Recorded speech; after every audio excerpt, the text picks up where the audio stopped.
Bismillahirrahmanirrahim. Assalamualaikum warahmatullahi wabarakatuh. Waalaikumsalam warahmatullahi wabarakatuh. Innal hamdalillah. Yang terhormat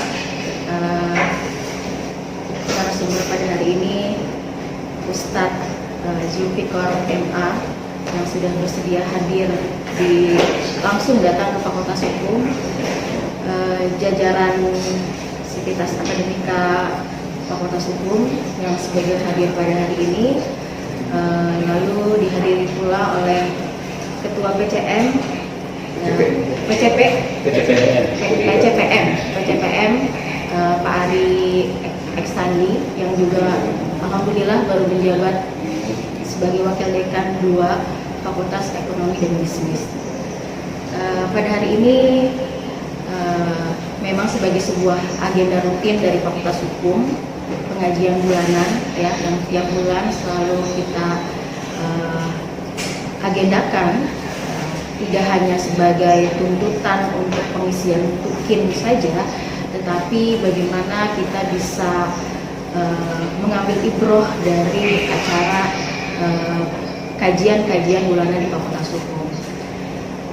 Alhamdulillah sejak sistem yang baru memang sudah berjalan 3 kali dengan ini, walaupun sebelum ada sistem ini kami dari Fakultas Hukum ya sudah rutin mengagendakan kajian dari setiap bulan. Nah, alhamdulillah ini disupport oleh berbagai pihak. Sampai hari ini ternyata jamaahnya saja tidak hanya dari Fakultas Hukum saja, bahkan kalau dilihat dari absensi, ternyata dari lintas prodi yang ada di Universitas Muhammadiyah Tangerang mengikuti. Ini Masya Allah banget. Jadi mudah-mudahan ini menjadi agenda rutin setiap dosen yang ada di Universitas Muhammadiyah Tangerang, karena tidak hanya eksklusif untuk Fakultas Hukum saja, tetapi ini bisa diakses oleh teman-teman yang memang ingin mengikuti kajian. Walaupun di Fakultas Hukum ini untuk pengajian bulanan masih sangat minim kondisinya, di mana kita pesertanya hanya bisa sampai 100. Ya insya Allah nanti kedepannya mungkin kita coba ya untuk bisa lebih dari pesertanya lebih dari 100 itu. Nah, hari ini memang temanya sangat menarik, di mana menanamkan nilai-nilai menanamkan kemuhammadiyahan di lingkungan amal usaha Muhammadiyah. Dan ini kalau kita ada di lingkungan Muhammadiyah, secara automatically memang harus mau mengikuti apa yang menjadi tuntunan dari Muhammadiyah. Karena lagi-lagi kita bekerja, kita harus punya sense of belonging terhadap tempat kita bekerja. Kondisi COVID-19 pandemi ini, kita berada di sini menerapkan protokol kesehatan. Kalau kok sangat dekat sekali, tapi tadi sudah dicek, kita sehat semua, dan insya Allah walaupun terlihat terdekat, tapi kita social distancing-nya masih berlaku. Jadi mudah-mudahan kajian pada hari ini yang akan disampaikan oleh Pak Zulfikar ini bisa mencas kolbu kita bahwa tidak hanya keduniawian saja yang harus kita cari selama ini, tapi hanya beberapa jam ya, kita bisa menyimak nanti, dan ada sesi tanya jawabnya nanti, Pak. Ada sesi tanya jawabnya, bisa bertanya, karena kalau dilihat bahwa ini tuh nggak salah lah kalau misalkan tema ini yang menyampaikan adalah Pak Zulfikar. Itu saja mungkin ya yang bisa saya sampaikan, sambil kita ucapkan secara bersama-sama untuk membuka kajian pada hari ini dengan ucapan basmalah. Bismillahirrahmanirrahim.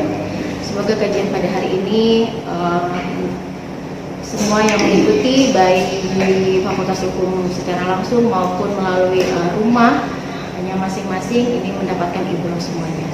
Saya akhiri dengan asrun minallah wa fathul qarib. Wassalamualaikum warahmatullahi wabarakatuh. Waalaikumsalam warahmatullahi wabarakatuh.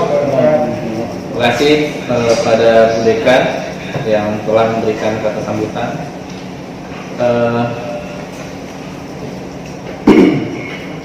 Baik, Bapak Ibu, kita langsung ke acara inti pada pagi hari ini, yakni pengajian yang akan disampaikan oleh Ayahanda Zulfikar MA dengan tema aktualisasi nilai-nilai kemuhammadiyahan di lingkungan amal usaha Muhammadiyah. Padanya kami persilakan.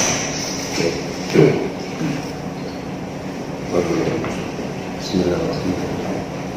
Assalamualaikum warahmatullahi wabarakatuh.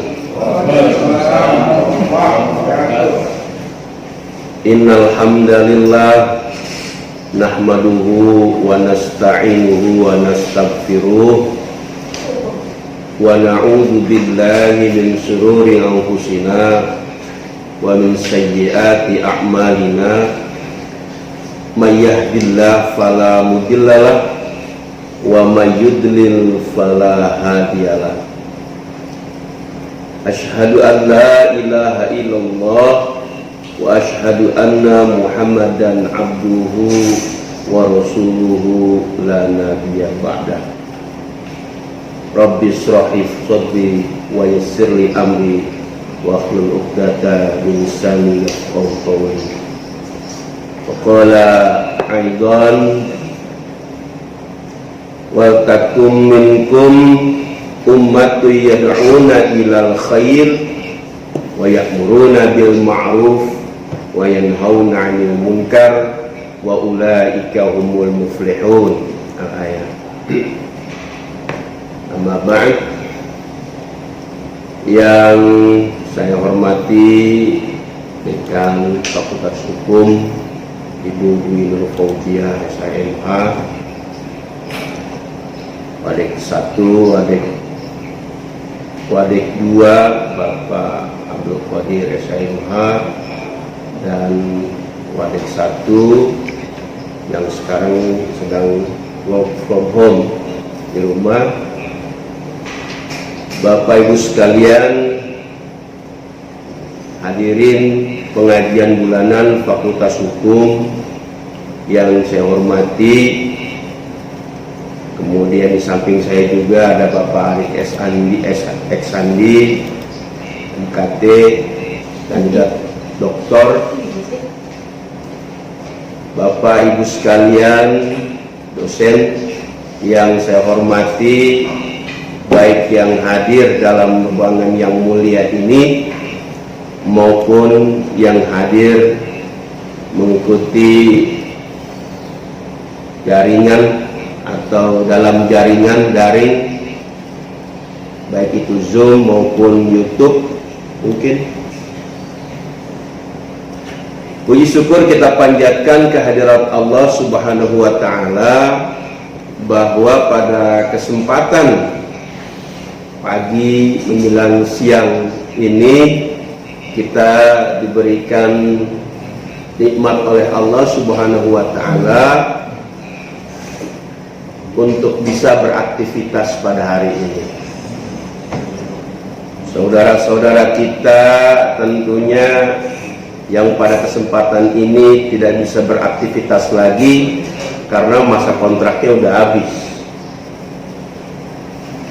Tadi pagi saja saya harus menghadiri, ya, bertakziah, ya, tetangga saya, ya, sudah berumur juga memang, ibu-ibu, ya, yang harus, ya, kita sebagai tetangga dan yang hidup memang memberikan penghormatan terakhir, ya, sehingga kita pada kesempatan ini tentunya marilah kita menggunakan kesempatan yang diberikan oleh Allah Subhanahu wa Ta'ala ini dengan sebaik-baiknya.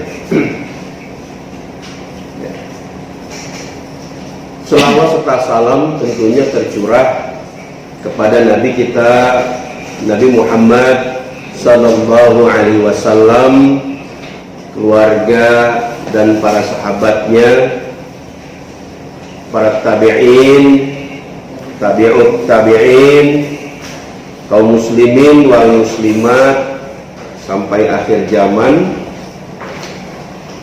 Mudah-mudahan kita termasuk di dalamnya adalah orang-orang yang mendapatkan, insya Allah akan mendapatkan syafaat dari Nabi Muhammad SAW, dengan satu konsekuensi bahwa kita dalam kehidupan ini senantiasa memegang teguh apa yang telah diajarkan oleh baginda Rasulullah SAW, yaitu Al-Quran dan Sunnah sebagai dasar daripada nilai-nilai kehidupan yang harus kita pedomani. Kemudian bagaimana kita bisa menghayatinya, menerapkan dalam kehidupan kita sehari-hari. Pertama, saya ucapkan terima kasih kepada Ibu Dekan, kepada Fakultas Hukum yang pada kesempatan ini tentunya memberikan kepercayaan saya sebagai narasumber dalam pengajian bulanan Fakultas Hukum ini. Tentunya ini merupakan kehormatan bagi saya secara pribadi dan juga bagi LPK AIKA, ya, UMT, yang tentunya menjadi salah satu, boleh dikatakan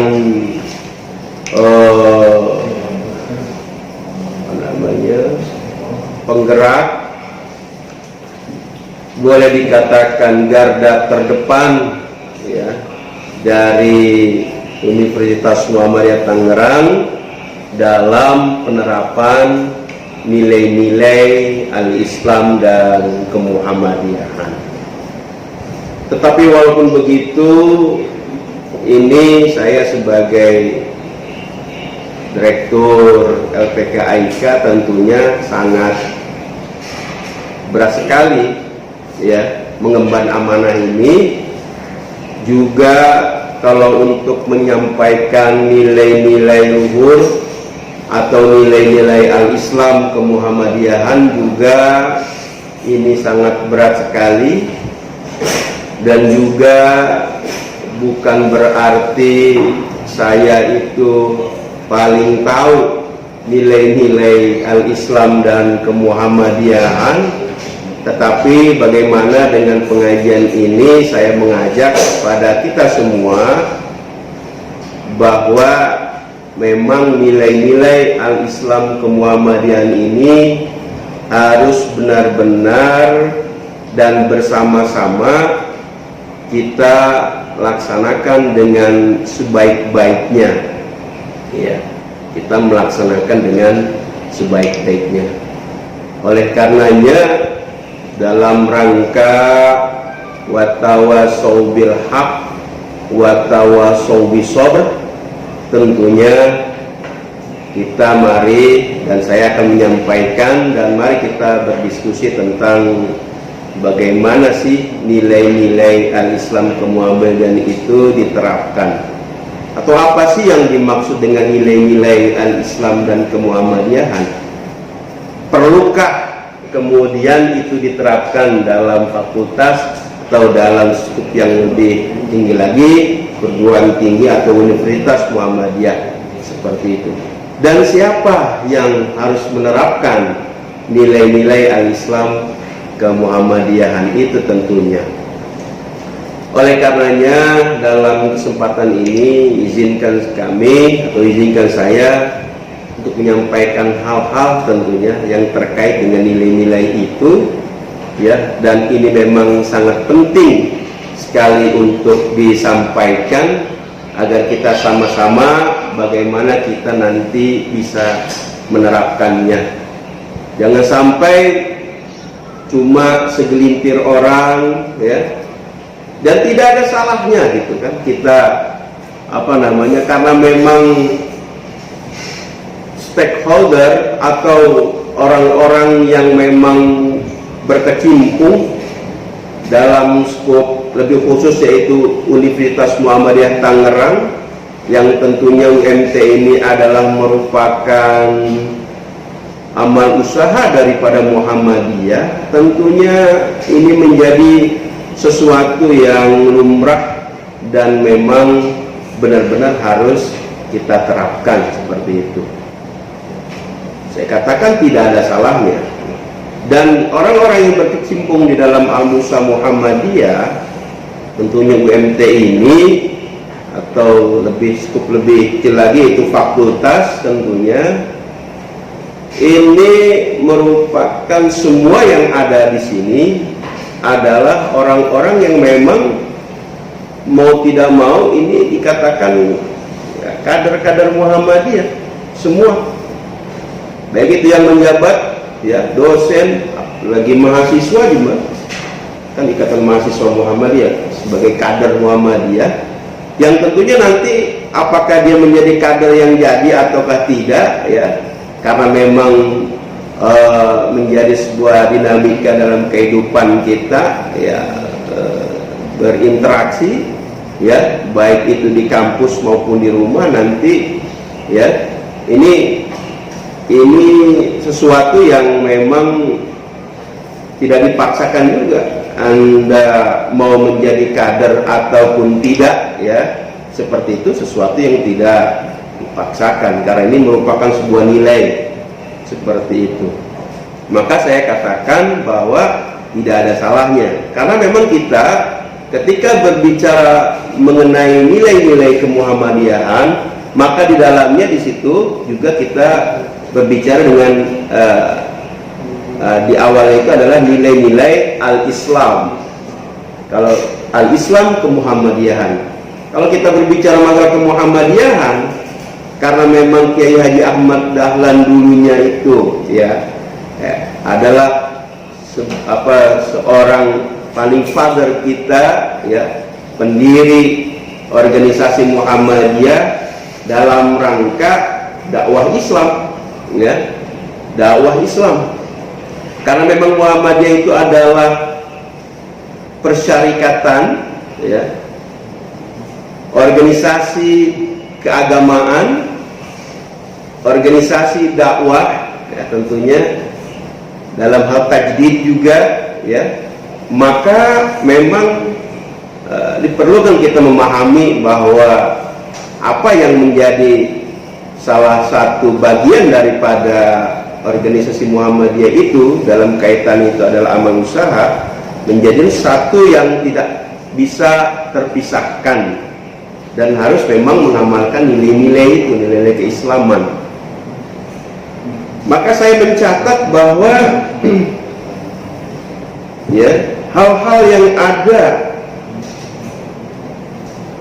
yang ada yang baik dalam diri kita yang didasari oleh keimanan, ya, ini ada yang didasari oleh keimanan, itulah nilai-nilai al-Islam kemuhammadiyahan yang harus kita terapkan dimanapun dan kapanpun. Nah itu, ya. Jadi hal-hal yang baik pada diri kita yang memang kita bergerak itu karena memang didasari oleh keimanan dan ketakwaan, ya, maka itulah yang menjadi nilai-nilai al-Islam dan kemuhammadiyahan yang harus kita terapkan dimanapun dan kapanpun.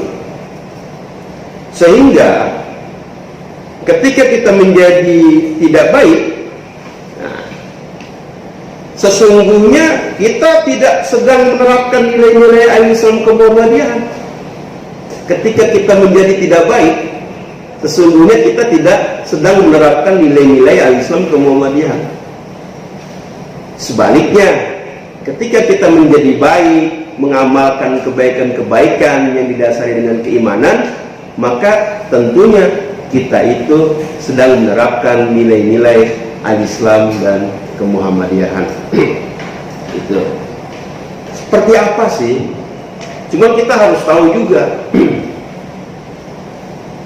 Oke, karena memang ini dalam pengajian ini saya diberikan mandat untuk bagaimana mengaktualisasikan nilai-nilai al-Islam kemuhammadiyahan dalam lingkungan kerja kampus, ya, atau dalam lingkungan amal usaha Muhammadiyah seperti itu.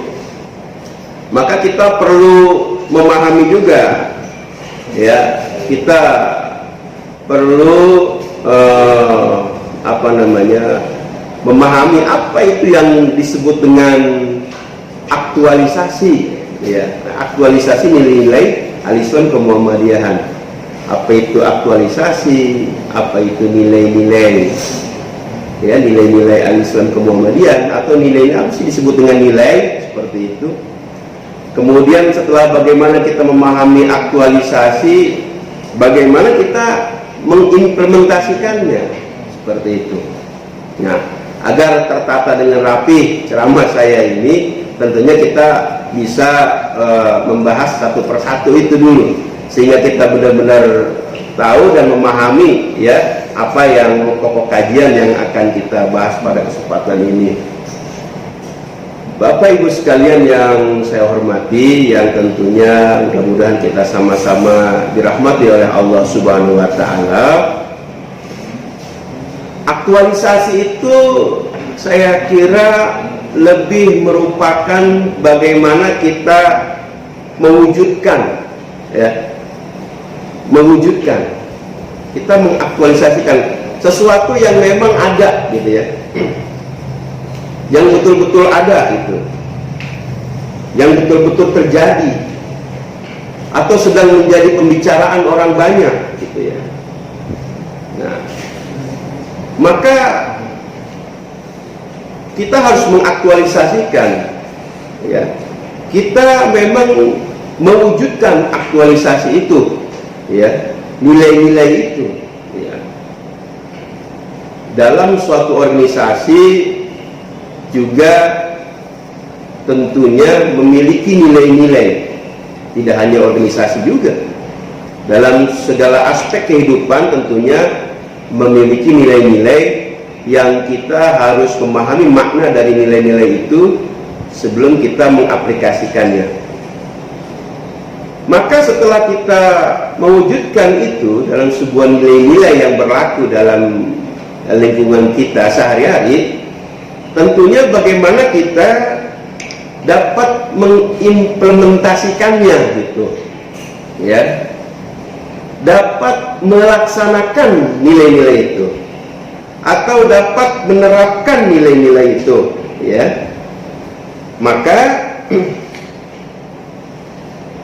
kita diharapkan di sini adalah untuk bagaimana kita sebagai sebuah aktualisasi mewujudkan nilai-nilai al-Islam kemuhammadiyahan, dan setelah itu diharapkan kita dapat melaksanakannya, mengaktualisasikannya, atau menerapkan nilai-nilai al-Islam kemuhammadiyahan itu, ya, dalam lingkungan kerja fakultas, ya, seperti itu. Nah, kemudian, ya, ini, ya, secara teoritis, ya, kemudian kita memahami aktualisasi dan apa tadi yang disebut dengan implementasi, ya. Kemudian kita memahami nilai-nilai, apa sih nilai-nilai itu. Kalau dari sisi terminologis tentunya sisi etimologis dulu, kebahasaan, tentunya nilai-nilai itu memiliki makna derajat atau memiliki makna harga, ya. Itu bila dilihat dari sisi etimologinya. Kemudian kalau kita lihat dari sisi terminologisnya, bahwa nilai itu memiliki arti kualitas empiris yang sulit untuk didefinisikan tetapi bisa dipahami substansinya. Ya, ini kata Setianingsih, ya, kata Setianingsih dalam satu tulisan, ya, saya lihat, ya, saya mengumpulkan bahan-bahan untuk pengajian ini, salah satunya itu. Kemudian kata Alport, ya, karena memang kita ceramahnya ya di lingkungan fakultas memang harus ilmiah, maka harus mendatangkan pendapat-pendapat berbagai narasumber, ya. Saya sempat catat dalam Muhammad Fatur Rahman, ya, nilai adalah keyakinan yang membuat seseorang bertindak atas dasar pilihannya, ya, seperti itu. Nah, pilihan kita itu ada di Fakultas Hukum, ya, kita bertindak atas bagaimana dasar Fakultas Hukum seperti apa, ya. Nah, di situ ada nilai-nilai apa yang terkandung di dalamnya. Ya, kita harus bisa memahami nilai-nilai itu. Ya. Kemudian juga saya mencatat dari Frankl, ya, nilai dapat diartikan sebagai sebuah pikiran atau ide atau konsep mengenai apa yang dianggap penting bagi seseorang dalam hidup, dalam kehidupannya. Kemudian, kebenaran sebuah nilai tidak menuntut adanya pembuktian yang empirik, namun lebih terkait dengan penghayatan dan apa, ya, terkait dengan penghayatan dan apa yang dikehendaki atau tidak dikehendaki, disenangi atau tidak disenangi, seperti itu. Ini nilai-nilai ini dikehendaki atau tidak dikehendaki, begitu adanya, ya, dan harus diterapkan. Disenangi atau tidak disenangi, ya harus diterapkan, seperti itu, ya. Kemudian dapat disimpulkan dari pendapat para ahli itu bahwa nilai merupakan suatu hal yang bersifat abstrak, yang menjadi keyakinan yang dipegang oleh seseorang, yang menjadi acuan seseorang dalam berperilaku, ya, seperti itu. Ini nilai. Ini tadi nilai-nilai secara umum seperti itu. Nah, kemudian kita tarik nilai-nilai itu kepada nilai-nilai agama, ya. Dalam hal ini nilai-nilai agama itu adalah nilai-nilai al-Islam kemuhammadiyahan, ya. Karena kita tidak bisa melepaskan itu dalam kampus Muhammadiyah, ya. Kalau dilihat dari mistisnya itu, ya apa auranya, aura religius kampus Muhammadiyah itu, ya, bukan seperti kampus umum yang lain yang tidak membawa misi dakwah amar ma'ruf nahi munkar, seperti itu. Jadi kita bagaimana bisa menghadirkan, ya, aura religius dalam kampus kita, gitu. Maka nilai-nilai itulah yang harus kita pahami, ya, seperti itu, ya. Nah, secara hakiki, ya, nilai agama atau nilai-nilai al-Islam kemuhammadian itu, ya, merupakan nilai yang memiliki dasar kebenaran yang paling kuat dibandingkan dengan nilai-nilai yang lain, ya, gitu. Karena nilai ini bersumber dari Tuhan, ya, bersumber dari Tuhan, adalah merupakan kebenaran tertinggi, ya, yang datang dari Tuhan. Itu apa? Al-Quran, ya, yang harus diterapkan Al-Quran, seperti itu. Nah, maka menurut Rini Setianingsih menjelaskan bahwa nilai-nilai dalam agama merupakan petunjuk, pedoman dan pendorong bagi manusia untuk memecahkan berbagai masalah hidup seperti ilmu agama, ilmu politik, ilmu sosial, ilmu budaya, dan juga ilmu militer, ya. Sehingga terbentuk pola motivasi, tujuan hidup dan perilaku manusia menuju kepada keridhaan Allah. Jadi membentuk pola hidup, ya. membentuk tujuan, membentuk motivasi kita dari nilai-nilai itu sesungguhnya. Nah, ini secara teori seperti itu ya. Nah, ini secara ngomong ngarang-ngiduran nih, ya, seperti itu. Maka yang pertama, ya, seperti apa sih nilai-nilai yang harus kita terapkan dalam kehidupan kampus kita? Universitas Muhammadiyah Tangerang, ya, artinya bahwa dalam pola berpikir kita, dalam penerapannya itu adalah bagaimana kita bisa menerapkan kalau al-Islam ke Muhammadiyah itu kan al-Islam perspektif Muhammadiyah, seperti itu ya, al-Islam perspektif Muhammadiyah ya. Al-Islam perspektif Muhammadiyah itu seperti apa ya? Maka apa yang ada di alam pikiran Muhammadiyah itu, kalau kita merujuk kepada hasil muktamar Muhammadiyah di Makassar, tentunya Islam berkemajuan, ya, Islam berkemajuan. Apa sih Islam berkemajuan? Adalah Islam yang menerapkan prinsip-prinsip dasar Al-Quran dan Sunnah Rasulullah, kemudian dibarengi dengan pemikiran-pemikiran ya para ulama, tentunya yang memang tersusun secara sanad ya, dari mulai Rasulullah, kemudian para sahabat, kemudian para tabi'in, kemudian para tabi'ut tabi'in. Nah, ini menjadi sebuah khasanah keilmuan Islam yang tidak boleh ditinggalkan ya. Kemudian dengan tajdid ya, dengan tarjih yang kemudian secara jama'i ya, sehingga apa yang menjadi khasanah intelektual Islam itu yang sudah dipelopori oleh para pendahulu ya, oleh para ulama, katakanlah oleh 4 mazhab itu, baik itu mazhab Imam Syafi'i, Imam Hambali, Imam Hanafi, Imam Maliki, tentunya ini tentunya merupakan sebuah khasanah intelektual Islam yang tentunya kita tidak bisa abaikan ya. Kalau kita berbicara masalah mazhab, tentunya mazhabiyah, tentunya apa sih mazhab Muhammadiyah, kan begitu. Muhammadiyah itu memegang mazhab yang mana ya? Muhammadiyah ya, itu tidak berafiliasi atau tidak lebih dekat satu mazhab dengan mazhab yang lainnya.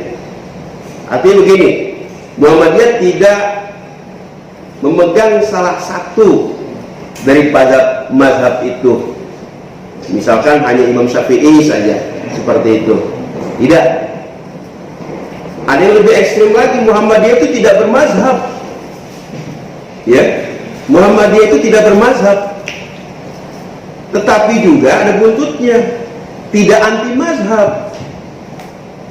Karena memang mazhab-mazhab yang ada itu, tadi saya sudah katakan, merupakan khasanah kekayaan intelektual Islam ya, yang sudah dipopulerkan, yang sudah diteruskan dari mulai sahabat Nabi Muhammad, sahabat, para tabi'in, tabi'ut tabi'in ya, para perawi hadis ya, kemudian dikuatkan dengan pendapat-pendapat para imam, 4 imam mazhab itu yang kita kenal. Bahkan ada satu mazhab Ja'fari ya, seperti itu, yang kemudian nanti dikategorikan Syiah, seperti itu. Tapi Islam juga. Bahkan Imam Malik itu yang Sunni itu belajar pada mazhab Ja'fari, seperti itu. Nah, ini tidak boleh dipisah-pisahkan. Oleh karenanya dalam manhaj tarjih ya, manhaj, makanya Muhammadiyah itu memegang manhaj, bukan memegang mazhab. Kalau mazhab salah satu diambil, yang lain ntar dulu. Tapi kalau manhaj, bagaimana 4 mazhab itu ya, kemudian dikonfirmasikan ketika ada salah satu hukum yang ingin diterapkan di masyarakat, ya, maka Majelis Tarjih dan Tajdid Muhammadiyah kemudian mengkonfirmasikan dulu dari berbagai khasanah intelektual Islam itu, ya, bagaimana Imam Syafi'i membicarakan masalah ini, Imam Hanafi seperti apa, Imam Maliki seperti apa, Imam Hambali seperti apa, dikonfirmasikan, kemudian dicari ayat yang mendasarinya atau dalil-dalil yang mendasarinya yang dipegangi oleh para imam mazhab itu. Kemudian daripada pendapat-pendapat yang dilontarkan oleh para imam mazhab itu, tentunya mana nih yang lebih dekat, ya, penggunaannya, ya, yang lebih dekat untuk dipraktekkan, lebih dekat kepada praktek daripada uswatun hasanahnya Rasulullah Shallallahu Alaihi Wasallam seperti apa. Nah, ini dari sisi ideologis, ya, seperti itu, ya. Maka Al-Quran dan Sunnah kemudian dengan metode tarjih yang diterapkan oleh Muhammadiyah, tentunya ini menjadi satu pegangan yang kokoh, ya, nilai-nilai yang harus dipegang oleh kalangan atau jamaah, ya, atau kadar persyarikatan seperti itu, ya. Nah, ini yang harus pegang teguh. Ketika kita berbicara masalah COVID, misalkan COVID-19, ya, seperti itu, ini seperti apa hubungannya dengan praktek ibadahnya? Maka dibicarakan di majelis tarjih, ya. Ada yang membahas dari sisi fikihnya seperti apa, fikih, misalkan fikih ibadah seperti apa, ya. Orang berpedoman kepada fikih ibadah tetapi menegasikan fikih-fikih yang lain, ya, maka hasilnya akan saklek bahwa sholat itu jam berjamaah itu harus rapat, ya, seperti itu. Bahwa sholat berjamaah itu atau sholat itu mulut nggak boleh ditutup, ya. Nah, seperti itu. Kemudian ketika mempertimbangkan masalah fikih kesehatan yang menerapkan pola-pola bagaimana cara beribadah di tengah pandemik COVID-19 seperti itu, maka perlu dipertimbangkan fikih kesehatan. Sehingga menurut Imam Syafi'i juga ketika ingin menerapkan satu tata cara ibadah, tetapi ibadah pada waktu satu masa tertentu yang mempertimbangkan kesehatan, ya, tentunya hal-hal itu, ya, perlu dipikirkan. Karena memang yang beribadah itu ya harus orang sehat. Kalau sakit susah untuk beribadah, seperti berdiri untuk sholat, ya, bagaimana dia berdiri untuk sholat, bahkan untuk bangun dari tempat tidurnya karena sakit juga, ya, agak sulit. Bahkan orang sakit itu nggak boleh kena air, bagaimana berwudunya, ya, maka dengan tayamum dan lain sebagainya. Hal-hal itu karena memang bersangkut paut dengan sisi kemanusiaan yang tidak boleh diabaikan. Maka halnya dengan COVID ini, ya, tentunya berbagai macam maklumat, ya, himbauan dan lain sebagainya sudah dikeluarkan oleh Majelis Tarjih dan Tajdid, tentunya dalam rangka bagaimana orang yang sholat ini, ya, bisa terhindar dari semua itu, ya, seperti itu. Itu dibicarakan, bukan kemudian wah ini tidak sesuai sunnah, ya, sholat berjamaah itu harus rapat, sholat itu tidak boleh nutup, ya. Kalau itu memang dibutuhkan dalam rangka sisi kemanusiaan, dilaksanakan, ya, gitu.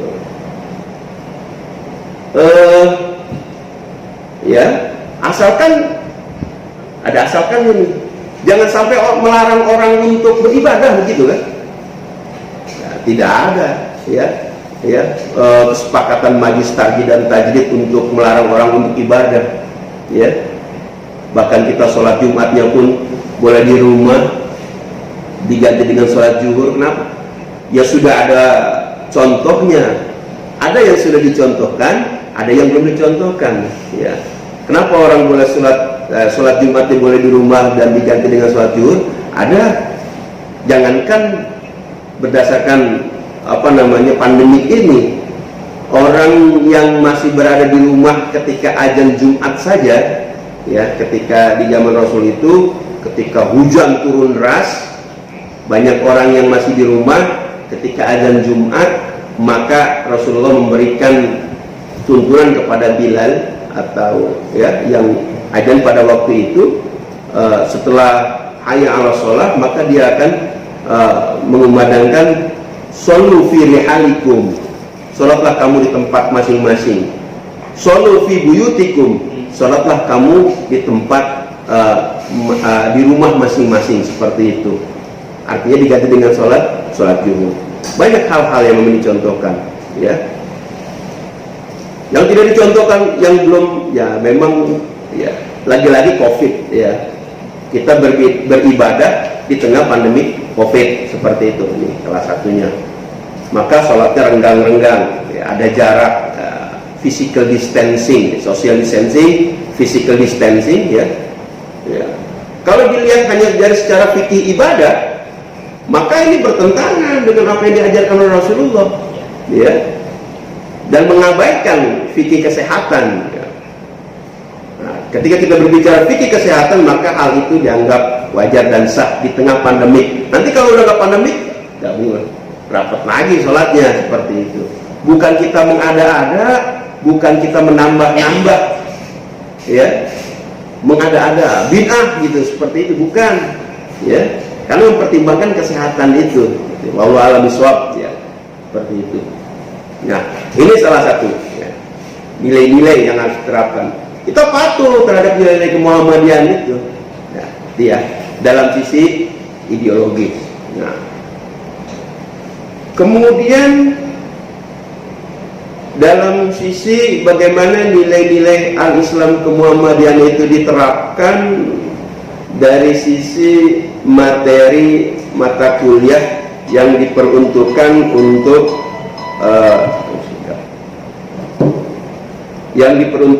untuk apa namanya, mahasiswa, ya, gini. Bagaimana mengaplikasikan nilai-nilai kemuhammadian? Maka ini sesungguhnya bukan hanya tugas lembaga pengkajian, pengembangan dan pengkajian al-Islam kemuhammadian LPKI IKUMT.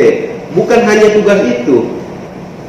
Justru bagaimana kita, ya, dalam materi-materi perkuliahan, dosen-dosen, ya, yang memang mengajar di fakultas, mengajar di Universitas Muhammadiyah Tangerang, juga harus memahami nilai-nilai al-Islam kemuhammadiyahan, sehingga apa yang disampaikan terkait entah itu masalah materi atau mata kuliah ilmu politik, ilmu pemerintahan, dan lain sebagainya, tidak terlepas daripada nilai-nilai al-Islam kemuhammadiyahan. Ya. Tidak hanya fokus kepada materi AIK saja, ya. Tentu tidak akan bisa kalau hanya apa namanya sasarannya adalah materi mata kuliah al-Islam kemuhammadiyahan, ya, di samping mata kuliah yang lain yang banyak itu. Maka ya, kita kalau dilihat dari sisi kesejarahan, ya, kalau dilihat dari sisi kesejarahan bahwa Kiai Haji Ahmad Dahlan ketika mendirikan sekolahan di beranda rumahnya untuk para anak-anak remaja, ya, seperti itu, sebelumnya dia membina satu apa namanya, mengajar mata pelajaran agama di sekolahannya yang diasuh oleh pergerakan Budi Utomo, ya, ketuanya Bung Tomo, ya. Kemudian Kiai Haji Ahmad Dahlan sebelum membuat satu organisasi, maka dia gabung di perkumpulan Budi Utomo, ya, perkumpulan Budi Utomo, ya, dia gabung di situ. Dia belajar berorganisasi oleh Bung Tomo. Kepada Bung Tomo dia belajar berorganisasi, bagaimana cara menyusun apa namanya struktur pengurusan satu organisasi, itu satunya.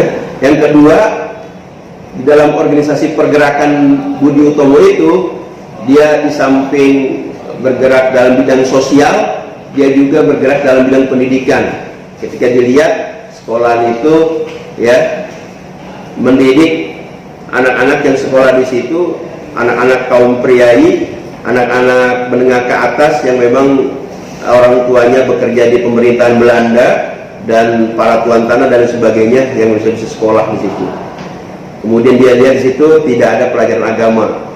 Ki Hajar Madalan berhasrat ingin mengajarkan agama dan dipersilakan oleh Bung Tomo.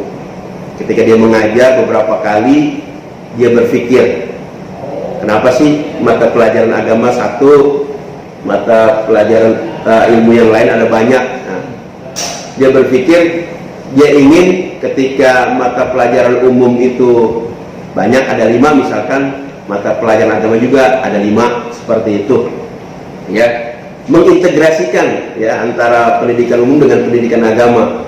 Dia tidak bisa mengintegrasikan di situ, maka dia berasa ingin mendirikan sekolahan di rumahnya. Ketika sekolah di rumahnya didirikan ya, dibantu oleh para murid-muridnya tentunya ya. Nah, di situ barulah diterapkan mata pelajaran umum 5, mata pelajaran agama 5, misalkan seperti itu. Balance ya antara sisi keilmuan keduniaan dengan sisi keilmuan keakhiratan, balance. Maka itu juga yang menginspirasi kita ya. Kampus UMT ini pelajaran AIK-nya banyak, ada 10 SKS semester 1 sampai semester 5, AIK 1, AIK 2, AIK 3, AIK 4, AIK 5. Ini salah satu adalah bagaimana kita bisa ya menerapkan apa yang memang menjadi yang sudah dicontohkan oleh Kiai Haji Ahmad Dahlan ya, sekolah seperti itu. Maka sekarang terciptalah madrasah sanawiyah, madrasah aliyah seperti itu yang menerapkan antara ilmu umum dengan ilmu agama sama jumlahnya, misalkan balance lah seperti itu. Juga pendidikan di Muhammadiyah ya, baik itu pendidikan yang memang mengacu kepada Departemen Pendidikan dan Kebudayaan ya, UMT juga seperti itu. Ini dari sisi historisnya seperti itu ya. Nah, sekarang bagaimana penerapannya ya? Nah, maka penerapan di kampus ini seperti apa? Salah satu aktualisasi yang sudah diwujudkan Fakultas Hukum itu adalah salah satunya dari sisi kegiatan itu pengajian bulanan sudah dilakukan, alhamdulillah ya, pengajian bulanan, di mana dalam pengajian bulanan itu kita dapat mengetahui konsep-konsep yang memang diajukan seperti itu ya.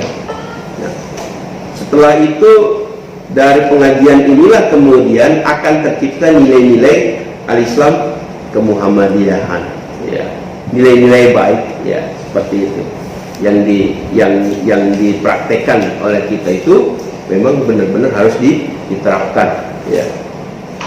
Nah, secara ideologis ya, kita ingin menerapkan Quran surat Ali Imran yang tadi saya bacakan tadi. A'udzubillahi minasyaitonirrajim. Bismillahirrahmanirrahim. Wal takum minkum ummatun yad'una ilal khair wa ya'muruna bil ma'ruf wa yanhauna 'anil munkar wa ulaika humul muflihun. Ya, seperti itu. Dan hendaklah ada di antaramu segolongan umat yang menyuruh kepada kebaikan, menyuruh kepada yang ma'ruf dan mencegah daripada yang munkar, dan mereka itulah ya orang-orang yang beruntung ya, seperti itu. Dan Muhammadiyah ini adalah satu organisasi, wa takum minkum umat, sebuah umat ya, dari pribadi-pribadi kemudian berhimpun menjadi satu persyarikatan. Nah, terakhir saya ingin sampaikan, berapa menit lagi? Saya ingin sampaikan apa yang menjadi apa yang menjadi nilai-nilai luhur itu ya. Salah satunya adalah contoh daripada bagaimana kita bisa menerapkan itu di fakultas ya. Salah satunya contoh daripada Kiai Haji A.R. Fahrudin ya dalam bermuhammadiyah. Ketika Kiai Haji A.R. Fahrudin itu menjabat sebagai Ketua Umum Muhammadiyah ya, pada waktu itu Orde Baru ya, kemudian beliau sangat akrab sekali dengan Presiden Republik Indonesia Pak Harto ya. Mungkin cerita ini sudah pernah kita tahu, tapi dalam hal ini saya karena memang mau menerapkan nilai-nilai Islam kemuhammadian, akan kita ingat kembali cerita ini yang sangat inspiratif bagi kita ya, stakeholder yang ada di kampus, bahwa ketika Kiai Haji A.R. Fahrudin itu menjabat Ketua Umum Pimpinan Pusat Muhammadiyah, banyak sekali dari berbagai kalangan memberikan satu hadiah atau satu apa namanya ya yang diberikan ya, sampai-sampai kepada Presiden Soeharto ya, karena memang sangat saking hormatnya kepada A.R. Fahrudin, dan A.R. Fahrudin juga sangat menghormati Presiden Soeharto pada waktu itu ya. Pada waktu itu memang akan menerapkan asas tunggal ya, apa yang sudah diterapkan itu kemudian ya disikapi dengan sangat adil dan bijaksana oleh Pak A.R. Fahrudin. Sampai-sampai Pak Harto itu menghadiahi atau memberikan satu set kursi yang terbuat dari kayu jati, langsung datang ke kediaman Kiai Haji A.R. Fahrudin. A.R. Fahrudin tentunya menolak ini ya, karena kenapa saya diberikan ini ya, karena Bapak Ketua Umum Ketua Umum Pimpinan Pusat Muhammadiyah seperti itu ya, sahabat Pak Harto ya, seperti itu. Tapi Kiai Haji A.R. Fahrudin menolak ya, dengan sangat bijak sekali seperti itu. Ajudan Presiden Soeharto memaksanya ya, dengan alasan bagaimana nanti pertanggungjawaban kami ini kalau Bapak itu menolak, Pak A.R. menolak ya. Maka diberikan solusi ya, saya ini Ketua Muhammadiyah, ketika saya belum menjadi Ketua Muhammadiyah nggak ada yang ngasih hadiah ke saya apapun seperti itu. Tapi ketika saya menjabat Ketua Muhammadiyah, maka kemudian banyak orang yang mengasih hadiah ke saya. Maka oleh karenanya, karena saya Ketua Muhammadiyah, maka berikanlah itu kepada Muhammadiyah, jangan berikan kepada saya. Artinya ini kursi-kursi kayu jati yang mahal itu harganya, silakan ke kantor pimpinan pusat Muhammadiyah yang ada di Jalan Kiai Haji Ahmad Dahlan itu. Maka kemudian disepakati oleh ajudan Pak Harto. Artinya dia sudah mendapat jawaban atau mendapatkan argumentasi bahwa ini Muhammadiyah. Maka kursi yang sangat mahal harganya itu ke kantor pimpinan pusat Muhammadiyah. Ya, seperti itu. Ya. Kemudian ketika Pak A.R. juga diberikan sebidang tanah yang sekarang menjadi UMY, ya itu kan buat Pak A.R. Ya, karena Pak A.R. menjadi ketua Muhammadiyah, maka akhirnya itu ya memang ya diberikan kepada Muhammadiyah selanjutnya. Nah, beberapa hektar itu ya jadi UMY. Seperti itu artinya bagaimana kita menerapkan nilai-nilai al-Islam kemuhammadiyahan seperti itu. Saya diberikan fasilitas misalkan sebagai direktur LPKIK, misalkan diberikan mobil Alfa misalkan, ya, iya bisa aja kan begitu. Ya ketika itu ya saya pakai itu untuk kebutuhan apa namanya tugas ya. Jabatan. Ketika saya tidak menjabat, dikembalikan seperti itu ya. Nah, yang baru saya terjadi gitu kan, rolling jabatan ya. Karena memang jabatan itu bukan maunya kita sebagai pribadi, tetapi maunya organisasi ya. Karena itu dibutuhkan organisasi. Ketika jabatan itu di rolling, jabatan sih ya, maka tidak ada penolakan seperti itu ya, tidak ada penolakan karena memang itu dibutuhkan oleh organisasi, dibutuhkan oleh kampus seperti itu, di rolling lah seperti itu ya, walaupun tadinya memang tempatnya basah ataupun tidak basah seperti itu ya. Ya mau tidak mau, suka atau tidak suka, yaitu ya seperti itu. Karena memang dibutuhkan oleh organisasi, dibutuhkan oleh kampus seperti itu. Maka kalau tidak ada rolling, ya apa yang terjadi? Ya, mungkin lambat laun akan rapuh seperti itu. Karena memang menjadi tujuan kita itu bukan lagi bagaimana membesarkan amal usaha, membesarkan kampus, tetapi bagaimana kita meraup sebanyak-banyaknya gitu untuk kepentingan pribadi misalkan seperti itu. Nah itu bukan nilai-nilai Islam kemuhammadiyahan seperti itu. Tapi ketika kita melaksanakan apa yang memang kita ditugaskan secara organisasi, yaitu kita lakukan dengan ikhlas, ya, dengan sepenuh hati sebagai sebuah tugas, ya, organisasi seperti itu.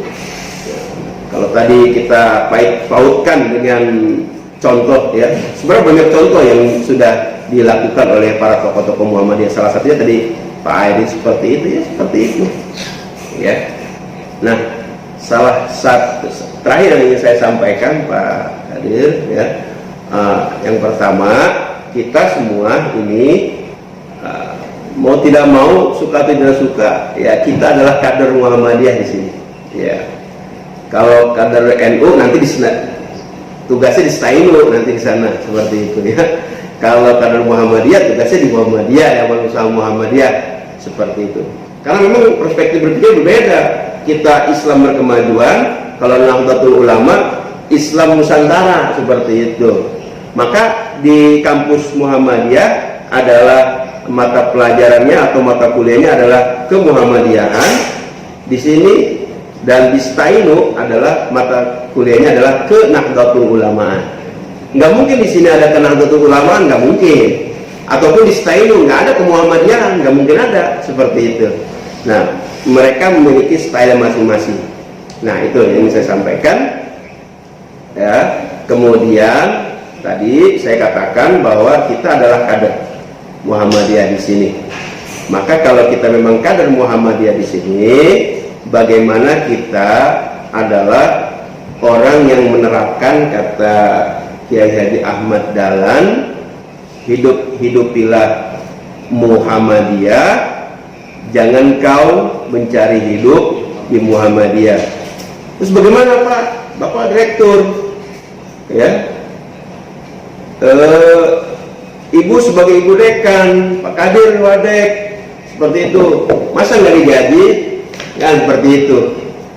Bukan dalam tataran itu. Kita dalam amal usaha Muhammadiyah itu adalah bekerja, dan bekerja digaji, gitu, seperti itu, ya. Ini bukan dalam tataran mencari hidup di Muhammadiyah, tidak. Tapi kita bekerja sama seperti yang lain pun digaji, dosen digaji, ya, para jabatan struktural digaji seperti itu, ya.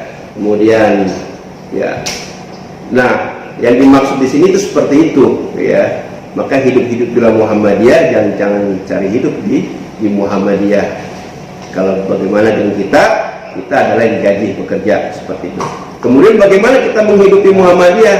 Ayo, setiap kegiatan yang memang dilakukan, ya, dalam sisi kebaikan, dan memang Muhammadiyah merupakan gerakan Islam bergerak terus, ya. Wadahnya adalah wadah Muhammadiyah. Kenapa tidak kita bergerak, ya, Islam, ya, bergerak, ya, dalam wadah Muhammadiyah, ya, seperti itu. Bagaimana kita menerapkan surat Al-Maun di Muhammadiyah, ya. Bagaimana kita dalam fakultas ini bisa melayani mahasiswa dengan sebaik-baiknya, itu nilai-nilai Islam kemuhammadiyahan. Jangan sampai mahasiswa kita itu ada masalah kemudian pundung. Kenapa pundung? Karena kemudian bukannya kita menyelesaikan masalah, maka menutup masalah dia, ya, seperti itu. Jangan seperti itu, ya. Ketika mereka punya masalah, ya, diselesaikan, ya, diberikan solusi, diberikan jalan keluar, sehingga mereka yang memang niat dari awal kuliah di sini ingin mendapatkan misalkan gelar sarjana, ya, karena untuk ya, baik itu untuk sisi pribadi maupun kebutuhan masyarakat, ya, kemudian itu bisa terlaksana dengan baik, ya. Jangan buat dia putus harapan dan lain sebagainya, ya, seperti itu. Carikan solusi yang sebaik-baiknya. Namanya juga mahasiswa belajar seperti itu. Kita sebagai dosen, ya, atau sebagai apa namanya yang ada di sini, untuk bagaimana ketika ada masalah dari mahasiswa, carikan solusi, carikan jalan keluar yang baik, sehingga dia memang benar-benar bisa menuntut ilmu di sini dengan baik, ya, bisa berinteraksi dengan baik, ya. Di samping juga bagaimana dia bisa memahami perspektif Islam, ya, Muhammadiyah, seperti itu. Mungkin itu yang bisa saya sampaikan pada kesempatan pengajian kali ini. Mudah-mudahan kita sama-sama tercerahkan. Mudah-mudahan kita bagaimana bisa menerapkan nilai-nilai al-Islam dan kemuhammadiyahan yang memang sangat abstrak itu, ya, seperti itu. Tergantung daripada perspektif kita masing-masing, seperti itu. Sementara itu yang saya sampaikan, mohon maaf atas segala kekurangan dan kelemahan, kekhilafan, ya. Nasrun minallah wa fadlun qarib wa basyiril mu'minin. Wassalamualaikum warahmatullahi wabarakatuh. Baik, terima kasih kepada Direktur IK Bapak Zulfikar MA yang telah memberikan pencerahan pada kita semua, baik Bapak Ibu yang hadir di dalam ruangan Fakultas Hukum ataupun yang mengikuti pengajian fakultas melalui Zoom dan YouTube channel FAUMT. Baik, sebelum kita tutup, mungkin ada yang mau didiskusikan oleh Bapak Ibu, baik yang di dalam ruangan ataupun yang mengikuti melalui Zoom. Kita persilakan untuk dua pertanyaan, dua penanya. Yang dari rumah juga boleh, silakan di unmute dan disampaikan. Itu yang chat tadi nanya nggak?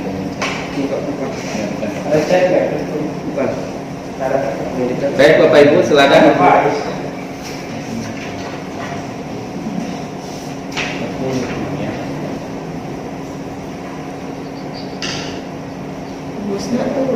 Ya, Bu Husna, Miftahul Husna, ya.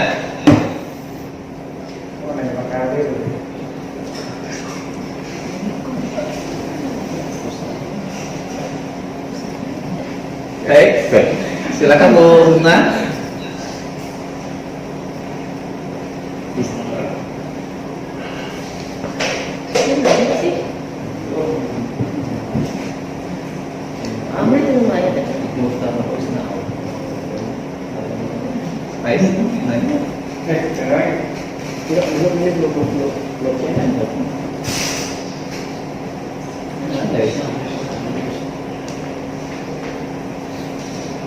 Baik, ada kendala. Ya, ada Pak Amri. Silakan Pak, yang lagi di ruangan. Ya, Assalamualaikum warahmatullahi wabarakatuh. Assalamualaikum warahmatullahi wabarakatuh. Maaf, Pak Direktur dan Ibu, Bapak semua. Maaf karena saya memang kebetulan seorang Muhammadiyah yang baru. Dan saya mengatakan saya baru bergabung di Muhammadiyah, dan kebetulan saya sendiri orang Muhammadiyah, tetapi belum begitu memahami secara keseluruhan tentang Muhammadiyah. Tetapi di lapangan, terutama di lingkungan kami sesama kita Muslim, sering saya agak bertentangan dengan rekan-rekan kita sesama Muslim, terutama di Nahdlatul Ulama. Saya Muhammadiyah itu tidak berbicara materi, walaupun kita manusia hidup perlu materi. Nah, dia mengatakan rekan-rekan di Nahdlatul Ulama ini, terutama di pusat-pusat yang dari Nahdlatul Ulama, karena kami di lingkungan banyak yang lebih di Nahdlatul Ulama. Setiap di pengajian berbicara, apabila seorang Muhammadiyah harusnya katanya memang kita mazhabnya Islam berkemajuan. Sedangkan di NU tadi Bapak mengatakan Islam Nusantara, mereka lebih banyak ke apa yang dicari ya lebih mengutamakan ke sedikit materi-materi. Padahal Islam mengutamakan adalah kita harus di samping kita berhijrah, kita juga harus memberikan kepada orang-orang yang saling membutuhkan, terutama ibadah yang lebih mengerti. Tetapi dikatakan tidak, harusnya seorang Muhammadiyah itu harus berpakaiannya, selain dia berkemajuan, dia harus mengambil ilmunya, kemampuannya di Nahdlatul Ulama. Bagaimana pandangan Bapak Direktur ini karena saya tidak memahami apa sih, apakah kita memang ilmu kita ini dianggap masih Muhammadiyah itu kurang di dalam hal apa dibandingkan dengan Nahdlatul Ulama.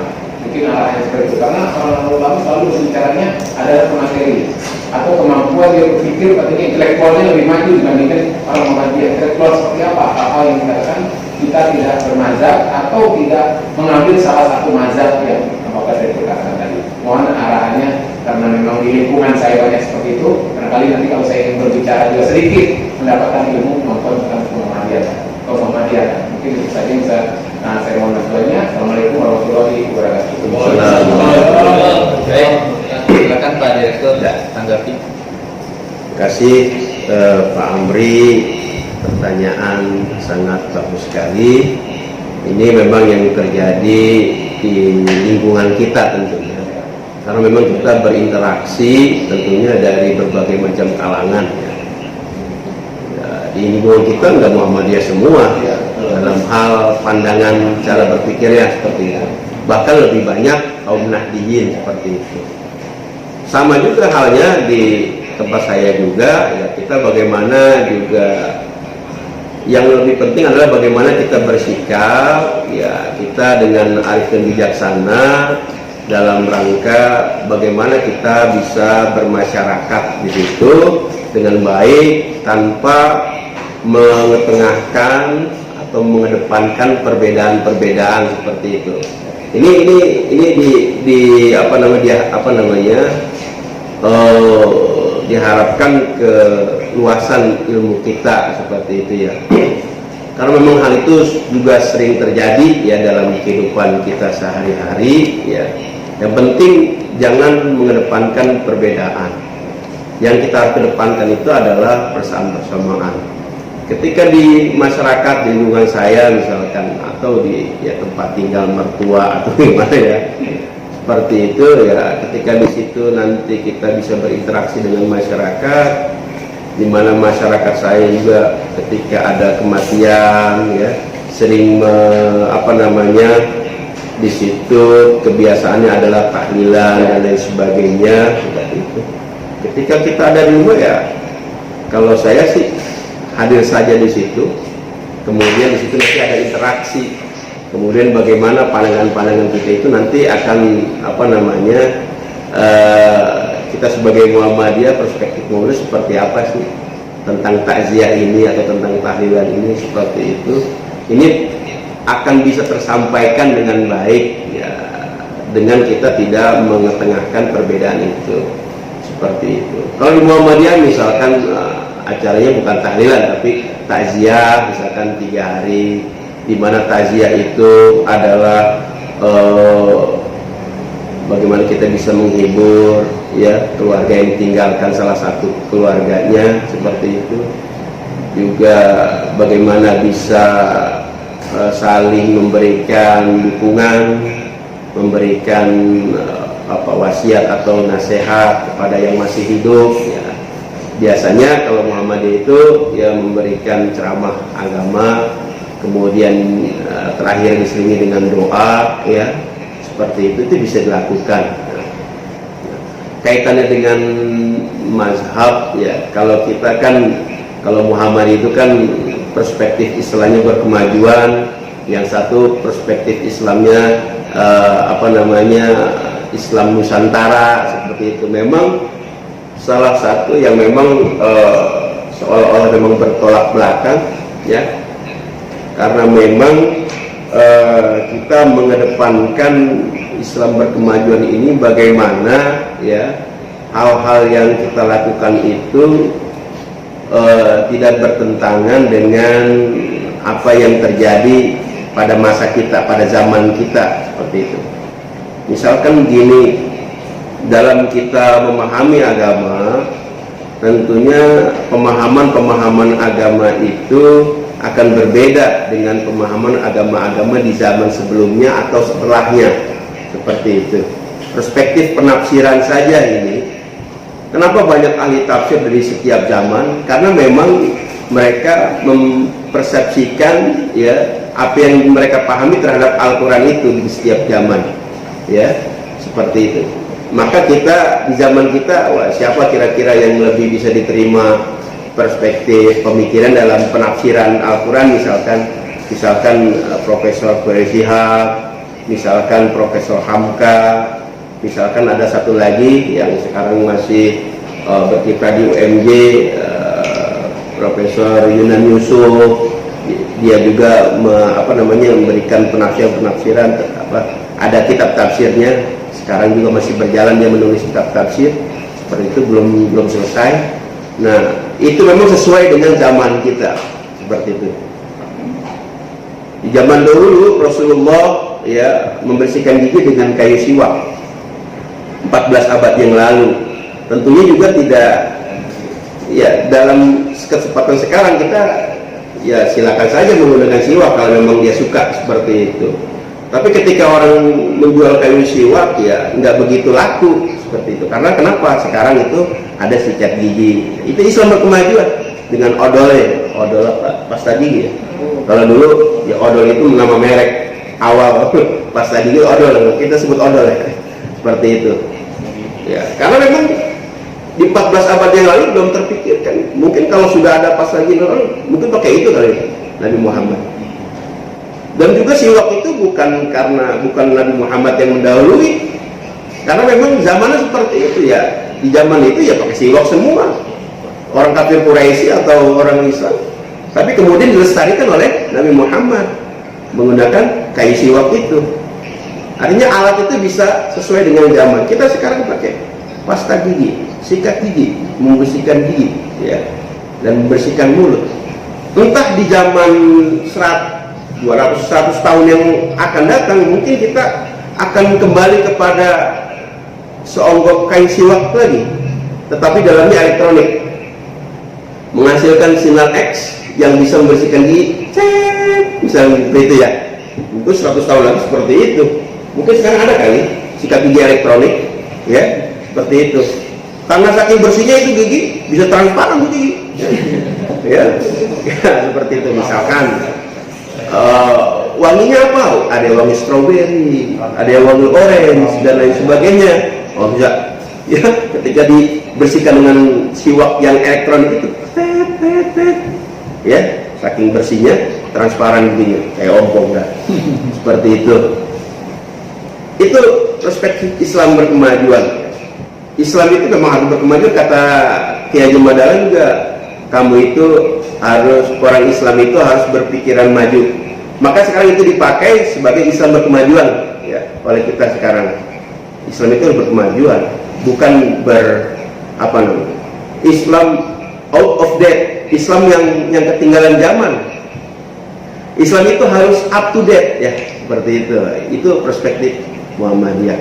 Kalau perspektif yang lain, Islam Nusantara misalkan Nahdlatul Ulama tentunya yang digelorakan, yang dilontorkan oleh Kiai Haji Akil Siraj sebagai ketuanya, ini menjadi sebuah ya Islam Nahdlatul Ulama, bagaimana tradisi-tradisi keislaman yang memang sudah dimulai oleh para pendahulu-pendahulunya, para kiai-kiai itu memang dilestarikan. Ya itu kita setuju. Cuman kalau di Muhammadiyah ada hal-hal yang memang perlu dibatasi ya, kaitannya dengan ketauhidan, seperti itu. Hal-hal yang memang tidak selaras dengan ketauhidan kemudian itu dihilangkan. Kita juga tidak a priori ya terhadap budaya-budaya keislaman ya yang memang ini mengedepankan ciri-ciri budaya Nusantara, seperti itu ya. Jadi kita tidak bersifat antipati terhadap budaya sebenarnya. Cuma kita hanya membatasi ini kira-kira mengandung apa, kemusikan atau tidak. Nah, itu cuma itu ada pembatasan kita. ya, seperti terhadap budaya, ya, dan terhadap pemikiran mazhabiyah tadi yang sudah disinggung juga seperti itu. Jadi Muhammad itu menganut tidak bermazhab tapi tidak anti mazhab, ya, gitu, bisa dipahami itu ya. Muhammadiyah tidak berafiliasi kepada misalkan hanya Imam Syafi'i saja, Imam Syafi'i atau Hambali dan lain sebagainya, tidak. Semua itu menjadi khasanah pemikiran Islam, ya, yang tentunya harus dihormati sebagai satu sumber hukum untuk menentukan bagaimana hukum kita sekarang itu dikonfirmasikan dengan pendapat-pendapat para ulama, terutama imam mazhab itu, ya, yang tidak boleh dinegasikan, ya. Tapi bagaimana dari pendapat-pendapat ulama itu yang memang lebih dekat kepada apa yang dipraktekkan oleh Rasulullah Shallallahu Alaihi Wasallam, ya, mana yang lebih dekat? Karena perlu kita pahami dan kita sadari kita tidak sejaman dengan Rasulullah. Rentang perjalanan Islam itu sudah 14 abad. Nah, kita di 14 abad yang terakhir ini, ya, sehingga ada hal-hal yang bergeser. Kita tidak mungkin sama seperti apa yang di zaman Rasulullah. Oleh karenanya, untuk kita mendekati apa yang dipraktekkan oleh Rasulullah itu, ya, kita perlu mempertimbangkan beberapa mazhab itu sebagai satu sumber, ya, seperti itu, ya, itu Pak. Dan jadi lapangan kata itu yang sering di lingkungan saya sendiri yang masalah akhir. Saya kan kasihan karena orang yang meninggal itu tidak mampu. Kenapa kalau lingkungan dipaksakan harus ada takdir yang maaf dengan makanan pasti ada. Mereka nggak mampu, kan harus dipaksakan, harus bisa membantu. Ini sering terjadi benturan. Yuk, ya kamu tuh berbicara jangan dulu sih kok biasa jangan nabi. Nah ini yang sering bertentangan di lingkungan kami, harus mengutamakan takdir apabila ada yang meninggal. Sedangkan tidak semua masyarakat ataupun yang meninggal ini mampu untuk mengadakan tahlil tadi. Di sana kalau di lingkungan saya di Cibodas diutamakan wajib maupun sehari, 2 hari, 3 hari. Malah ngajinya kalau lama-lama harus bayar ngaji. Yang mau ngaji mendadak itu rokoknya pasti saya tidak paham dengan itu karena pandangan saya ada begini. Ya, memang ini adalah budaya yang memang ada di tengah-tengah masyarakat kita. Saya kira ada perbedaan, ada perubahan Pak. Dulu waktu saya kecil, ya saya juga sering ikut, ya, kayak saya itu tahlilan sampai marah, mata pada merah. Kenapa mata pada merah? Ikut dalam ruangan tahlilan ada dupa, asap dupa tuh, sampai nangis kita, doa-doa juga, kucek-kucek mata terus, ya, seperti itu.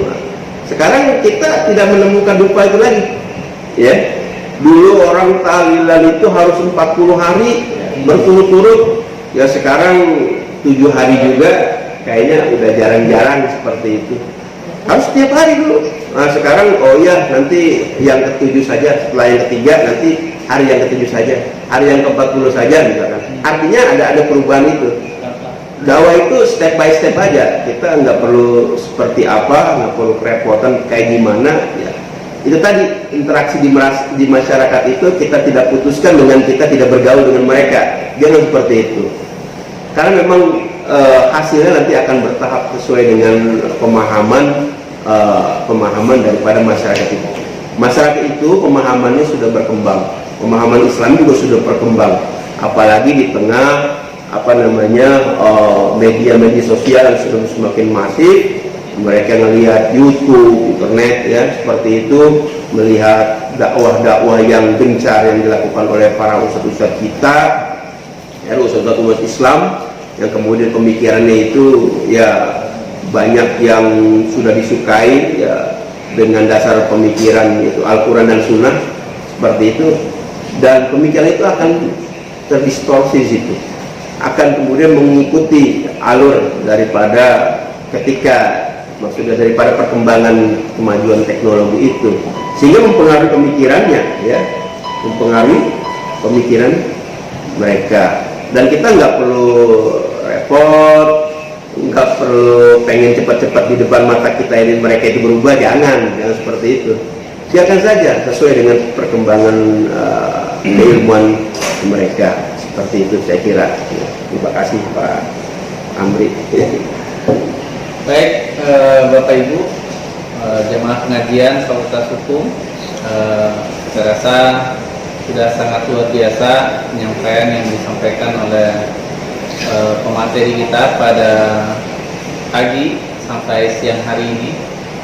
Ya, jadi poin pentingnya yang tadi dapat kita simpulkan adalah bahwasanya mau tidak mau ketika kita berada di dalam lingkungan amal usaha Muhammadiyah, maka kita adalah orang yang harus menjalankan nilai-nilai ke-Muhammadiyah.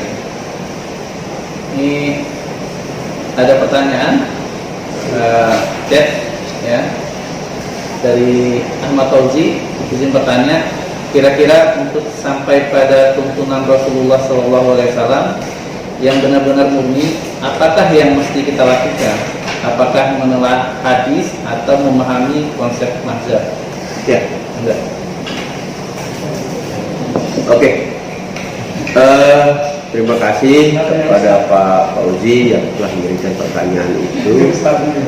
Ya, yang pertama ya mungkin kalau untuk menelaah hadis itu dikhususkan bagi yang memang sesuai dengan keilmuannya, seperti itu.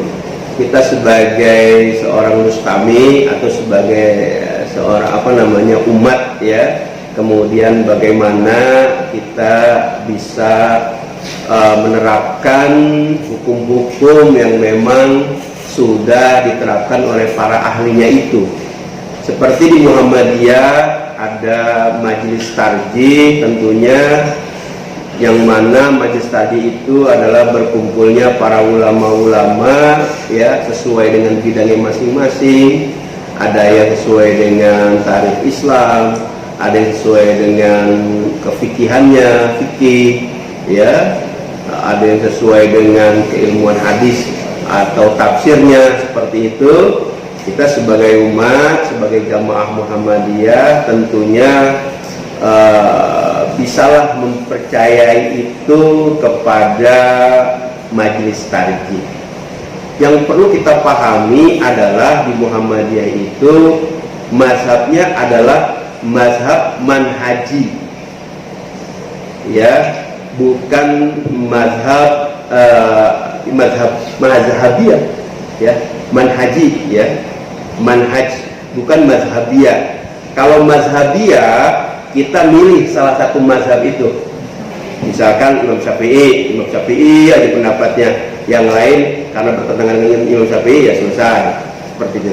Kalau manhaji ya, manhaji itu adalah yang pertama ya, yang disebut dengan manhaji itu bagaimana, apakah ketentuan misalkan satu hadis itu datang dari Rasulullah ya atau tidak. Maka kita perlu memperhatikan Rasulullah mengajarkan ya satu ilmu Islam ya, mengajarkan Al-Quran kepada sahabat, para sahabat ya, sejaman dengannya para sahabat. Kemudian para sahabat yang banyak itu, yang kemudian di zaman sahabat itu tersebar di berbagai tempat ya, berbagai daerah, berbagai negara. Kemudian mereka menyampaikan kepada para tabi'in ya, disampaikan. Setelah tabi'in kemudian menyampaikan lagi ya ilmu itu, ilmu Al-Quran itu kepada para tabi'in ya. Kemudian di situ dicatat itu ya. Nah, tabi'in itu di situ nanti dari mulai tabi'in sampai kepada tabi'in itu nanti di situ adalah baru yang disebut dengan mazhab itu. Ada mazhab Maliki, mazhab Hambali, mazhab Hanafi, mazhab Syafi'i, seperti itu. Empat-empatnya ini menjadi suatu manhaji. Sehingga ketika kita mau menarik satu hukum ya, kita tidak hanya kepada salah satu mazhab itu saja, tapi mana di antara empat mazhab itu paling tidak yang memang mendekati apa yang telah dipraktikkan oleh Rasulullah dengan dengan dalil-dalil yang mereka pegangi seperti itu. Ya, apakah itu pendapat atau mungkin memang ada hadisnya dan lain sebagainya seperti itu. Ya, kemudian mana yang paling dekat dengan apa yang harus kita pegangi? Mana yang paling dekat dengan apa yang sudah diajarkan oleh Rasulullah SAW, itu yang dipegang. Nah, tentunya manhaj tarjih juga seperti itu. Ketika ada satu permasalahan hukum, maka ulama-ulama di bidangnya pada kumpul semua. Mana nih yang ulama mazhab ini, ambil ya literasinya dari mazhab Imam Syafi'i, ambil literatur dari mazhab Imam Hanafi, Maliki, Hambali, dibicarakan dalam satu meja, ya, menjadikan sebuah pembicaraan hukum. Maka hasil daripada pembicaraan itu kemudian menjadi hasil dari manhaj tarjih. Maka timbullah buku HPT, himpunan putusan tarjih. Sudah pada punya belum nih? Kalau belum pada punya, nanti kita di AIK ada seperti itu ya, nanti dosen-dosen megang satu-satu. Nah, itu hasil manhaj tarjih yang telah disepakati. Isinya adalah dalil-dalil Al-Quran dan Sunnah yang memang rajih, Sunnah sahihah wal makbulah, seperti itu ya. Nah, ini yang perlu kita pahami, sehingga yang perlu kita pahami adalah dalam Muhammad itu adalah menganut manhaji ya, bukan menganut mazhabiyah seperti itu. Salah satu mazhab ya. Jadi 4 mazhab ini adalah hasanah kekayaan intelektual Islam yang tidak boleh diabaikan. Dan itulah kemudian kita ya merangkum ya dalam satu permasalahan hukum, hasilnya kemudian disebarkan kepada para jamaah yang khususnya pada kaum muslimin wal muslimat pada umumnya, seperti itu. Jadi tidak perlulah kita berbicara masalah sanad hadis seperti itu diperuntukkan bagi mereka yang memang mengampu atau mereka yang memang menggeluti di bidang ilmu hadis, mustalah hadis ya. Itu yang bisa saya sampaikan. Terima kasih. Baik, terima kasih Bapak Ibu. Saya rasa pengajian kita pada siang hari ini kita cukupkan karena sudah masuk zuhur juga. Sekali lagi kami atas nama Fakultas Hukum mengucapkan terima kasih kepada Direktur PPKIK Bapak Dr. MA atas kesediaannya menjadi pemateri pada pagi sampai siang hari ini. Kepada para jemaah baik yang hadir di dalam ruangan ataupun yang mengikuti melalui Zoom atau yang hadir melalui channel YouTube Fakultas Hukum UMT pada hari ini. Khusus juga terima kasih kepada pimpinan Cabang Pemuda Muhammadiyah Tangerang Kota, Ketua Pak Ari Esandi, atas kerjasamanya dalam pengajian pada hari ini. Baik, terima kasih. Sampai ketemu pada pengajian Fakultas Hukum bulan depan, yang insya Allah kita akan menghadirkan pemateri-pemateri yang luar biasa, yang kompeten di bidangnya. Insya Allah kita akhiri dengan ucapan hamdalah. Alhamdulillahirobbilalamin. Nasrullah wa fathul qarib wa basyiril mu'minin. Fastabiqul khairat. Assalamualaikum warahmatullahi wabarakatuh. Waalaikumsalam.